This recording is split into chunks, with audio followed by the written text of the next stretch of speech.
PCOSന്റെ ഒരുപാട് ലക്ഷണങ്ങൾ നമ്മൾ പറയുമ്പോൾ അതിൽ ഒരു ലക്ഷണം മാത്രമാണ് പീരിയഡ്സ് ഇറഗുലർ ആവുക എന്നുള്ളത്. നമ്മൾ മുമ്പ് ഒരുപാട് വീഡിയോസിൽ PCOSന്റെ ഒരുപാട് ലക്ഷണങ്ങൾ എന്തൊക്കെയാണെന്നൊക്കെ ഒരുപാട് വീഡിയോസിൽ പറഞ്ഞിട്ടുണ്ട്.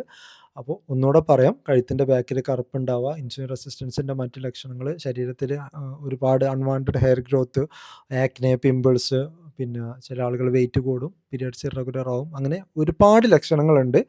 അപ്പോൾ പീരിയഡ്സ് ഇറഗുലർ ആയാൽ മാത്രമേ നിങ്ങൾക്ക് PCOS ഉണ്ടാവൂ എന്ന് വിശ്വസിക്കുന്നത് തെറ്റായിട്ടുള്ള കാര്യമാണ്. അതുപോലെ തന്നെ PCOSൻ്റെ ലക്ഷണങ്ങൾ കുറച്ചെങ്കിലും ഉണ്ട് എന്നുണ്ടെങ്കിൽ നിങ്ങൾ പീരിയഡ്സ് ഇറഗുലർ ആവാൻ വേണ്ടിയിട്ട് വെയിറ്റ് ചെയ്യരുത്. കാരണം ഒരുപാട് അത് പ്രോഗ്രസ് ചെയ്ത് ബുദ്ധിമുട്ടുണ്ടാകുമ്പോഴാണ് പല ആളുകൾക്കും പീരിയഡ്സ് ഇറഗുലർ ആവുന്നത്. അപ്പോൾ നിങ്ങൾക്ക് പീരിയഡ്സ് ഇറഗുലർ ആവുന്നതിൻ്റെ മുമ്പേ തന്നെ PCOSൻ്റെ ലക്ഷണങ്ങളൊക്കെ ഉണ്ട് എന്നുണ്ടെങ്കിൽ ആ സമയത്ത് തന്നെ നിങ്ങൾ വെയിറ്റൊക്കെ മാനേജ് ചെയ്ത് ന്യൂട്രീഷനൊക്കെ ഇമ്പ്രൂവ് ചെയ്തിട്ട് PCOSനെ റിവേഴ്സ് ചെയ്യാൻ വേണ്ടിയിട്ട് കറക്റ്റായിട്ട് അറ്റംപ്റ്റ് ചെയ്താൽ വളരെ സിമ്പിളായിട്ട് തന്നെ നിങ്ങൾക്ക് PCOSനെ റിവേഴ്സ് ചെയ്യാൻ സാധിക്കും.